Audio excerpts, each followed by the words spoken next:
അസ്സലാമു അലൈക്കും വറഹ്മത്തുള്ളാഹി തആല വബറകാതുഹു. സഹോദരങ്ങളെ, നമ്മുടെ ജീവിതത്തിൽ ചില അടുക്കും ചിട്ടയും നല്ലതാണ്. ഈ അടുക്കും ചിട്ടയും കൊണ്ട് ഞാൻ ഉദ്ദേശിച്ചത് നമ്മുടെ ജീവിത ശൈലിയിലുള്ള മാറ്റങ്ങളെക്കുറിച്ചാണ്.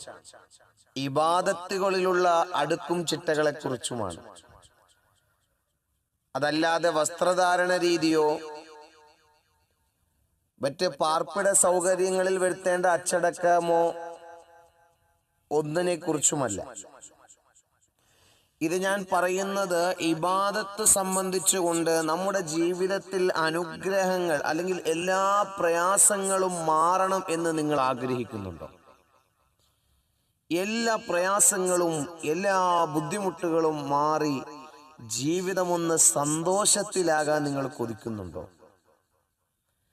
ഇത് നമ്മുടെ ജീവിതത്തിൽ അല്ലാതെ പൊതുവെ നമ്മുടെ ജീവിതത്തിന് ഒരു അടുക്കും ചിട്ടയും വേണം. അത് വസ്ത്രത്തിനാണെങ്കിലും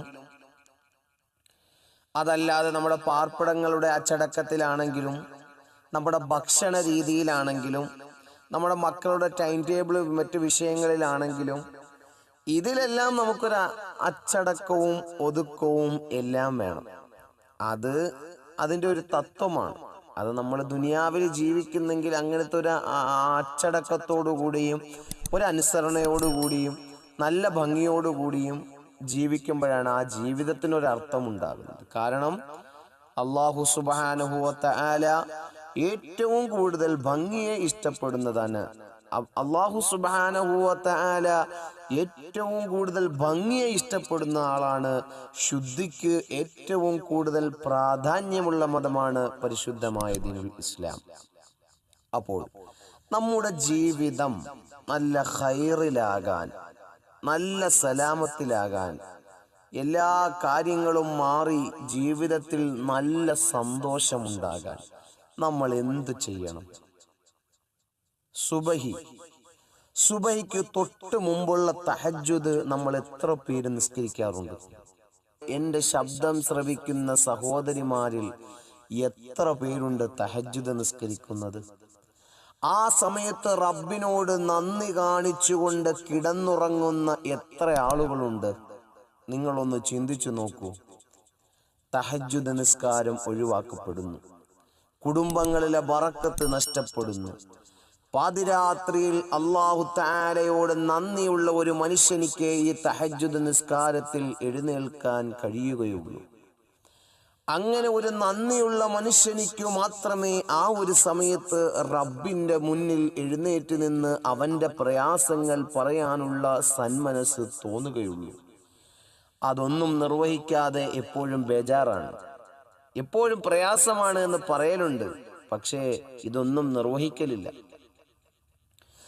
ആ തഹജ്ജുദ് ഇനി വരെയും പതിവാക്കാത്ത ആളുകൾ ജീവിതത്തിൽ നല്ലത് ലഭിക്കണോ, പ്രയാസങ്ങൾ മാറിക്കിട്ടണോ, ഇന്നു മുതൽ തുടങ്ങിക്കോ പരിശുദ്ധമായ തഹജ്ജുദ് നിസ്കാരം. പിന്നീട് പറയാനുള്ളത് മറ്റ് നിസ്കാരാദി കർമ്മങ്ങൾ, സുബഹി, ളുഹർ, അതേപോലെ തന്നെ അസർ, മഗ്രിബ്, ഇശാ, ഈ 5 വഖത്ത് നിസ്കാരങ്ങളും കൃത്യമായി നമ്മൾ ഒരു വഖത്ത് പോലും മുടങ്ങാതെ, ഒരു വഖത്തുകൾ പോലും മുടങ്ങാതെ കൃത്യമായി നമ്മൾ നിസ്കരിക്കാറുണ്ടോ? നമ്മൾ മനസ്സിലാക്കേണ്ടതാണ്. കൃത്യമായി നമ്മൾ അതായത് സമയത്തിന്റെ ആദ്യത്തിൽ തന്നെ നമ്മൾ നിസ്കരിക്കണം. ഇതാണ് ഒരു ജീവിത അടുക്കും ചിട്ടയും എന്ന് പറയുന്നത്. ഇബാദത്തുകളിലുള്ള അടുക്കും ചിട്ട എന്ന് പറയുന്നത് ഇതാണ്. എല്ലാ ദിവസവും അവ്വല് വഖത്തിൽ ബാങ്ക് വിളിച്ചതിന്റെ ആദ്യ സമയത്ത് തന്നെ നിസ്കരിച്ചാൽ അവന് ലഭിക്കുന്ന അനുഗ്രഹങ്ങൾ വലുതാണ്, എണ്ണിയാൽ ഒടുങ്ങാത്തതാണ്. അവന്റെ ജീവിതത്തിലുള്ള അനുഗ്രഹങ്ങൾ പിന്നെ പറയേണ്ടതില്ല. ആദ്യ സമയത്ത് നിസ്കരിക്കണം. കാരണം പിന്തിക്കപ്പെട്ടുകൊണ്ട് അവൻ മരണപ്പെട്ടു പോയാൽ അവൻ ആ സമയത്ത് നിസ്കരിക്കാത്ത ളുഹറിന് അവൻ ബാധ്യസ്ഥനാണ്. അവൻ ഏതൊരു സാഹചര്യത്തിലാണോ ആ നിസ്കാരത്തെ പിന്തിപ്പിച്ച് ബാങ്ക് വിളിച്ചും അത് കഴിയുന്നതിന് ശേഷം വീണ്ടും അതിനെ പിന്തിപ്പിച്ച് അവൻ ഏതെങ്കിലും ഒരു സാഹചര്യത്തിൽ മരണപ്പെട്ടു പോയാൽ അവൻ അതിന് ബാധ്യസ്ഥനാണ്. കാരണം അവൻ മനഃപൂർവ്വം അതിനെ പിന്തിപ്പിച്ചവനാണ്. അവന് സമയമുണ്ടായിരുന്നു, പക്ഷേ അവൻ പിന്തിപ്പിച്ചവനാണ്. അതുകൊണ്ട് അതിന് കാര്യഗൗരവമുണ്ട്. അപ്പോൾ തഹജ്ജുദ് നിസ്കാരം പതിവാക്കുക. ആ സമയത്തും നമ്മുടെ മുഴുവൻ പ്രയാസങ്ങളെ കുറിച്ചും റബ്ബിനോട് പറയുക. രണ്ടാമത് 5 വഖ്ത് നിസ്കാരം കൃത്യമായി യാതൊരുവിധ ന്യൂനതയും കൂടാതെ ആ ബാങ്ക് വിളിക്കപ്പെടുന്നതിന്റെ ആദ്യ സമയത്ത് തന്നെ നമ്മൾ നിർവഹിക്കുക.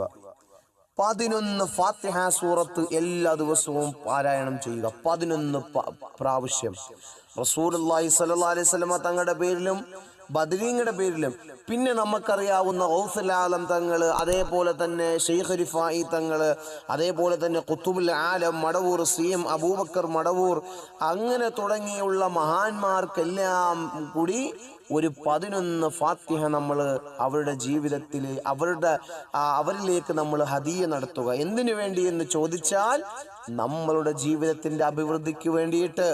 നമ്മുടെ എല്ലാ ദിവസവും നിത്യമാക്കേണ്ട, ഇതിന് പ്രത്യേക സമയം എന്നില്ല, എന്നാൽ സുബഹി നിസ്കാരത്തിന് ശേഷമാണെങ്കിൽ ഏറ്റവും നല്ലത്.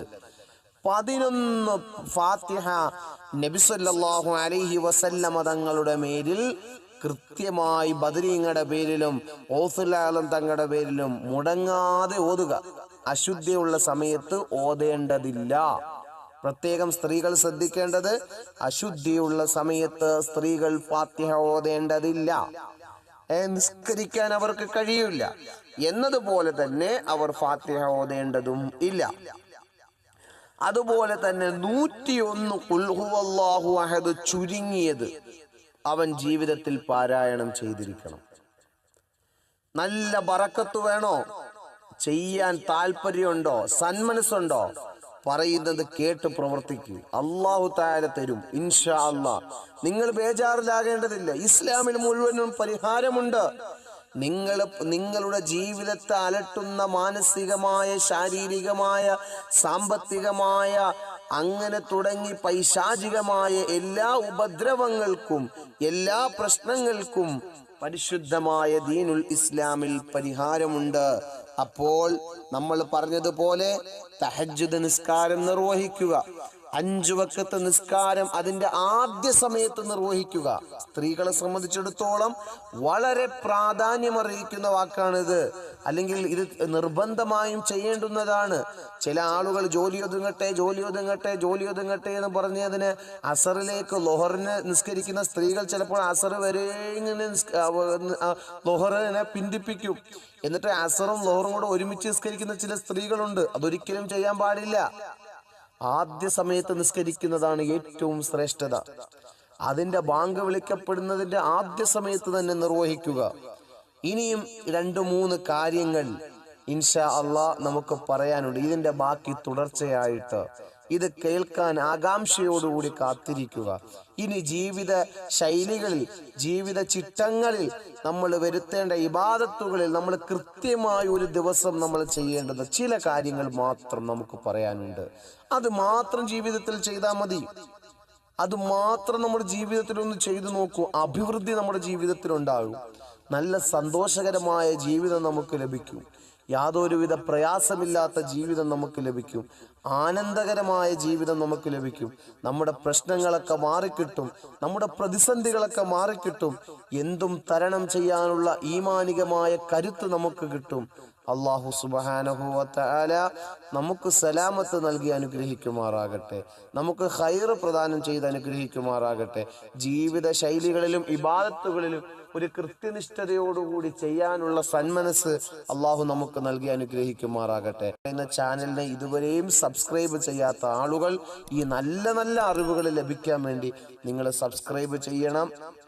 അതേപോലെ തന്നെ ഇത് നിങ്ങളുടെ കുടുംബാദികളിലേക്കൊക്കെ ഒന്ന് ഷെയർ ചെയ്ത് അവരെയും കൂടി ഒന്ന് ഇത് മനസ്സിലാക്കാനും പഠിക്കാനും ഒരു അവസരം നിങ്ങൾ ഉണ്ടാക്കി കൊടുക്കുകയും ഷെയർ ചെയ്യുകയും നിങ്ങളുടെ ഫാമിലി ഗ്രൂപ്പിലൊക്കെ ഇത് ഷെയർ ചെയ്യുകയും വേണം. അല്ലാഹു തആല സ്വീകരിക്കട്ടെ.